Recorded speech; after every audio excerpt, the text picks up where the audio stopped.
Insley. Thanks for joining us for Navigating Life Transitions, a podcast where we bring together advisors experienced in financial life planning to talk about ways to navigate life's biggest changes, challenges, opportunities, and decisions.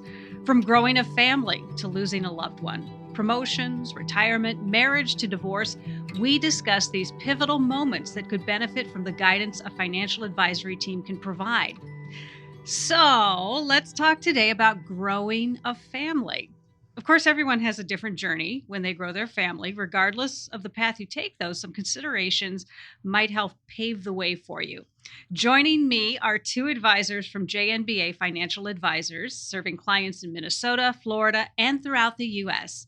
Elise Huston and Noel, who work with people who find themselves at this life transition, and both are parents. And so I'll start with the question of the day. Elise, when you had kids, were you ready for that transition? Oh gosh, are you ever ready? No, my husband and I had spent a lot of time before we had kids really thinking about, we knew we wanted kids. It was kind of just when was the question. And is it once you have a house? Is it once you, are at a certain earning level? It's so hard to know what is ready. But we knew this is what we wanted and that we would make it work. And we were willing to be flexible and adjust our lives for that. So I guess in theory, we were as ready as one can be. But yeah, I don't know. Noel, what do you think? Definitely not. Anecdotally, the first time I changed a diaper was shortly after my daughter was born. So you could say I had a steep learning curve. But you did it, and I applaud you for that. Well, of course, when you add a whole human being to your family, in some cases more than one, your expenses are going to increase. So what are some basic considerations, Noel, that you really want to think about as you prepare to grow a family? Yeah, I think some are more apparent than others. I mean, the ones that stick out as obvious are, is your home large enough? Is there enough room in your vehicles for another family member? Through a financial perspective, I think the one that gets talked about the most is the cost of childcare or the cost of diapers and formula. So people are pretty aware of that. But I think something that needs to be considered a little bit more is, what kind of benefits do you have through your employer? I mean, how flexible is your job? Do you have certain flexibility around when and where you work? Other kind of benefits to take a closer look at would be, do you have a dependent care FSA that you can contribute to? Or even, what kind of healthcare plan are you currently enrolled in? And is it conducive for additional doctor's visits and hospital bills? Things like that. Yeah, because you can, with the life change, you can change your health plan, and it makes sense to look at that. Okay, well, childcare, which is enormous. I remember colleagues telling me, I was fortunate. My husband and I had different work shifts, so we didn't have to do childcare in the traditional sense of taking our kids somewhere else.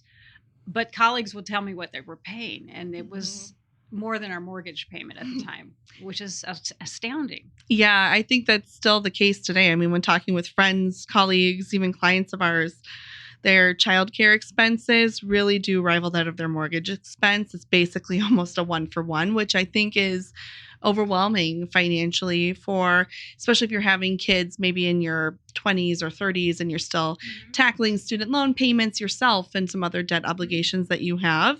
But that's really just kind of the starting point, I guess I would say, in terms of financial considerations to just start to think through. Oftentimes we'll hear people say, oh gosh, we just got to get through these daycare years, and then we're going to be saving so much money. Once we're done with that expense, it's going to be so great. I do think that there's oftentimes this misunderstanding or underestimation of just how much it does cost, even after daycare. Once you have expenses like summer camps, after school activities, hockey, dance, you hear often about how expensive those activities themselves can be. Maybe your child is needing to take advantage of some tutoring opportunities, and there's some expenses with that. So all of those are expenses just to plan for. And I guess I would say maybe not assume that there's just expenses when they're little and then it'll get a lot easier. The expenses just change over time. And another one can be education, frankly. I mean, making a decision as a family, maybe for you, it's really important to send your kids to private school. And so understanding what that added cost could be for your family, should you be sending your kids K through 12 to private school, but also maybe you want to fully fund college and grad school and all future school opportunities for your children. So planning for that, saving for that will be important. And, 529 plans are a great option. We'll be asked kind of when to start. And I'd say if that's important to you, once you have their social security number and we can open an account, it's not a bad time to start. We talk about this quite a bit in another one of our podcasts about giving to kids and grandkids and just how to save for education and think about that. But certainly working with a financial advisor can help you save for not only education, but all those larger expenses. And I just think with so many people now who understand the lifelong implication of a huge college loan, that the parents of today are going to be way more interested in those 529 plans and other strategies than parents of my generation, a lot of whom are just like, oh, they'll get a scholarship. No, don't count on that. Right. And now, through recent legislation, there's become opportunities too that if you don't use the whole 529 plan, there may be ways to convert some of those dollars to a Roth IRA for that child. And so, nice. There was a lot of times too, I think, fear of overfunding the plan. And so now that there's maybe some other options, but that again too is where we can do a lot of planning to try to estimate future cost of college and to say, okay, if we want to conservatively plan to fund a certain amount of college, how do we do that? And what amount do you need to save? Or if grandparents or aunts and uncles want to, give them $100 at their birthday, well, 529 plan is also not a bad place to save those dollars. Yeah, that sounds terrific. Some of the change to expenses, your family expense, can happen before the baby is even there. So getting into the idea of fertility treatments and adoption, Elise, both of these things are pretty spendy items. Yeah, that's exactly right. I mean, both fertility treatments and adoption are great avenues to explore when growing your family, but they can oftentimes come with just higher price tags. So if you do end up utilizing fertility treatment or starting that that adoption process, we can certainly help you think about how best to fund these expenses, because oftentimes for people, they can be somewhat unexpected. You might not always have been planning on going through fertility treatments and adoption. So a short-term plan might be needed.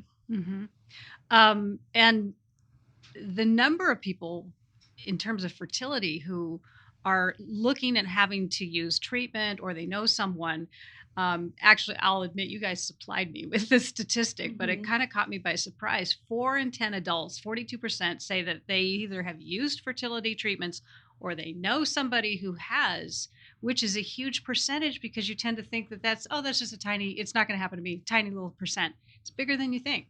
Yeah, I think fertility treatments specifically are just much more common than we realize, as it's just one of those topics that people oftentimes don't talk about. It can be somewhat personal and private, so it does maybe to some feel a little less common than we would maybe realize. I myself have gone through in vitro fertilization, or IVF, to grow our family, and I know many friends and family, as I went through my process, who shared that they too had taken that same journey to growing their family.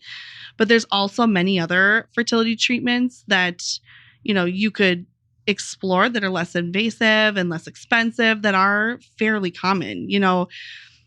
Knowing that, depending on your needs, a single IVF cycle could cost $30,000 or more. But I think on average, nationally, it's closer to maybe $15,000 to $20,000. But that can be a really big expense for a family. Well, that's one cycle, so you could go through more than one. Yeah, I think they say on average, the typical is maybe 2 if you're having to go through in vitro fertilization. And while treatments like IVF are becoming more common and maybe being talked about more and more, I should note, though, that they are still somewhat less frequently utilized. I think only about 5% of couples who have infertility actually go forward with IVF treatment. But again, as I mentioned, there's a lot of other fertility treatment options that are available that are less invasive, that are worth exploring. So I guess my recommendation would be, if that's the path you want to go down to, or you feel like you want to explore further to grow your family, kind of the first step in understanding how that might impact things financially for you would be to figure out what might be covered through insurance, specifically your health insurance. Some states are quite different. Each state is actually very different in this sense. I have learned. And so, in Minnesota, it's not super common for your health insurance to cover fertility treatments, but it's worth exploring because even having some assistance from your insurance can be really helpful. But maybe you're also, you've been in a high deductible health insurance plan and you've been contributing to your health savings account all these past years, have a good balance in that account. Now that's a great savings vehicle to use to help cover the cost of fertility treatments. That's what it was there for, is for medical and health related expenses. And it'll be a tax-free distribution too to help cover these costs, which is great. But if you don't have, health insurance coverage or an HSA, I would say the next just really maybe talk with the clinic you're working with to understand what, if any, financial packages and options they would make available to you. What, if any, financing do they have? Because then you can really start to think about, okay, based off of what insurance might cover, what the clinic is able to do for me, how much am I going to have to fund, and when do I have to have those funds available? And then you can really put together a plan and budget to figure out, okay, I know I want to go forward with this, but how are we going to pay for it? Yeah. And I feel like having a financial advisor help with that is fabulous because I suspect a lot of people just think that the clinic is going to help them figure it all out. And that's not their specialty. Right. And I mean, candidly, I know even going through it myself, the last thing I really wanted to be worrying about was the financial component of it because it is a big emotional undertaking, be it preparing for all the different appointments and the waiting that can sometimes occur in this process. Yeah. And so having a partner to help you think through the financial component and just feel like, okay, I have a good plan there. You can then spend more time thinking about, okay, how can I build a community and a support system to help me get through what is sometimes an isolating process and when you feel like you're going through it alone. And there's a lot of great community support out there, be it through in-person or online groups if you don't feel comfortable talking with friends and family about it. So I would definitely say it's worthwhile to create a financial plan with your professional, but to also seek other community support too, just to help you navigate this path. And that's just one side of it. So a lot of people will choose, Noel, the adoption path, and that is not inexpensive either. That's another consideration to take. Yeah, and adoption is a significant undertaking, both emotionally and financially. In our experience working with our clients who have adopted, it can also be quite costly and complex as well. On average, an adoption costs $20,000 to $45,000 from start to finish, and it also depends a lot on what state you live in and whether you're working through an agency or with an attorney. Looking at all the various aspects of it, our recommendation would be that you work very closely with an attorney and a CPA, not only to make sure the documents and paperwork are filed correctly, but to make sure you take advantage of any eligible tax credits. Yeah, that's a good one too. And you may not be aware of everything that's out there. So beyond what's happening with your personal finances, the expenses, what are some other considerations that you want to be thinking about as you begin this journey of growing your family? Other than, I guess, the fun of nesting and putting together your nursery and, just... You're never going to sleep again. Yes, exactly. Taking that solo trip to Target one last time before you always have a companion. No, I would say another really important one is just to really think about what adjustments might be needed to your estate plan. Specifically, looking at your will, naming guardians for your children should something happen to you and your partner. Who's going to be taking care of your kids while they're minors? Are you on the same page with your spouse about who that person might be? And then two, if you have assets that you want to leave to your kids as minors, you maybe you have provisions in your will that they be left to them in trust. So who's going to be the trustee who helps to facilitate distributions to your kids while they're minors under that trust agreement? So certainly estate planning is going to be an important one. Mm-hmm.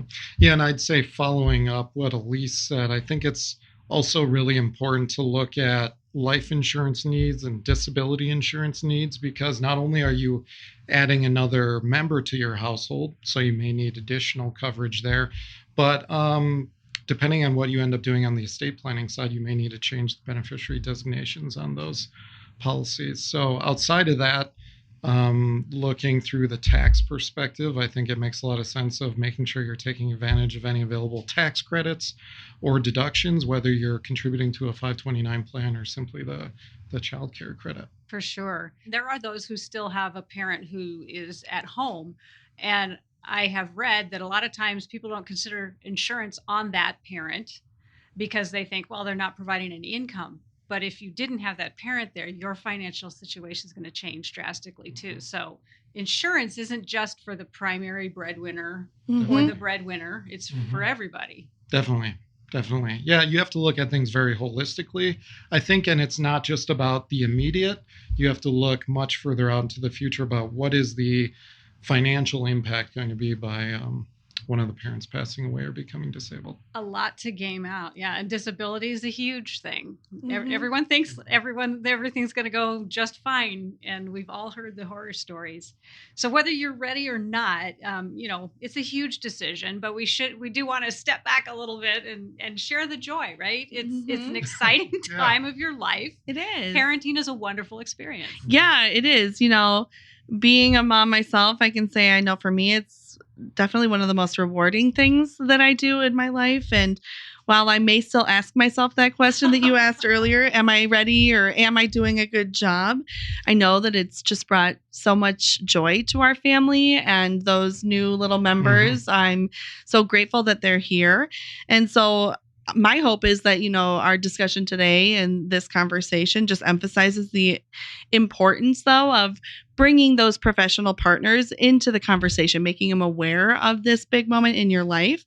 Because then our hope is to help you navigate that change, put together the plan that helps to sort through all these moving parts that we discussed today so that you can just really enjoy this really special time because it is definitely life-changing, but it's wonderful. Well, yeah, and as our clients tell us all the time, it goes by way faster than you think it will.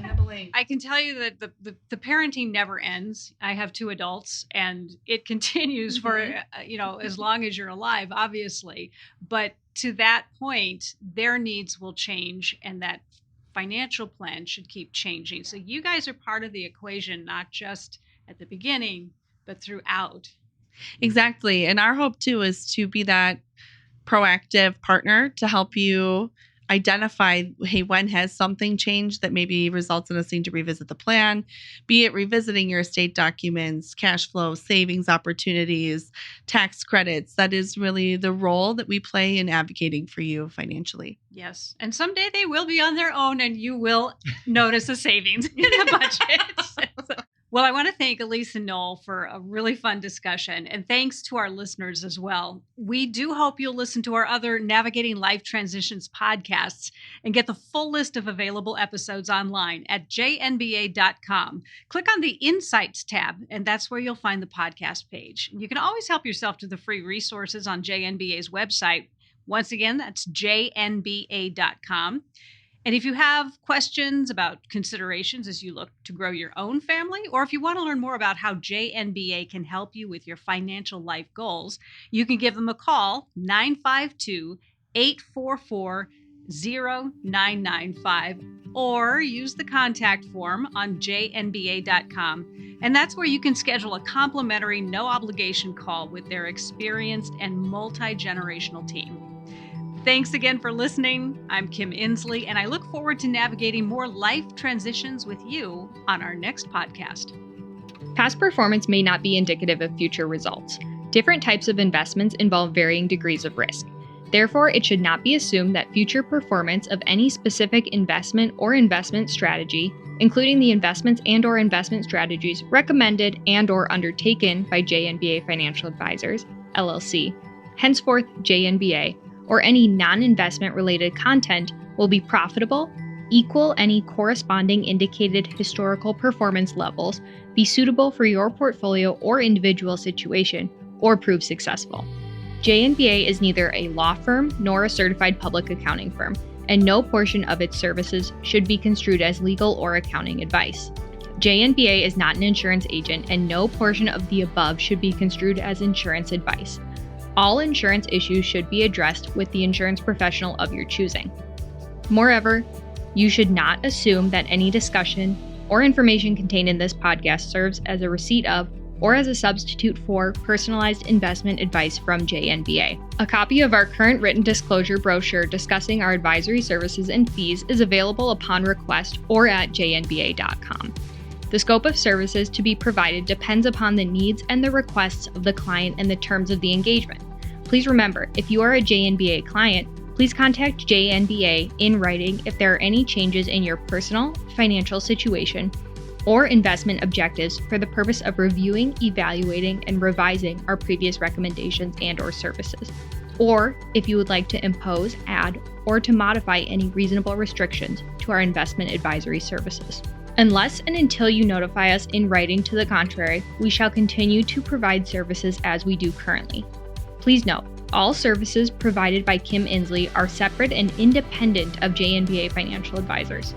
For complete disclosure information, please visit jnba.com/disclosure.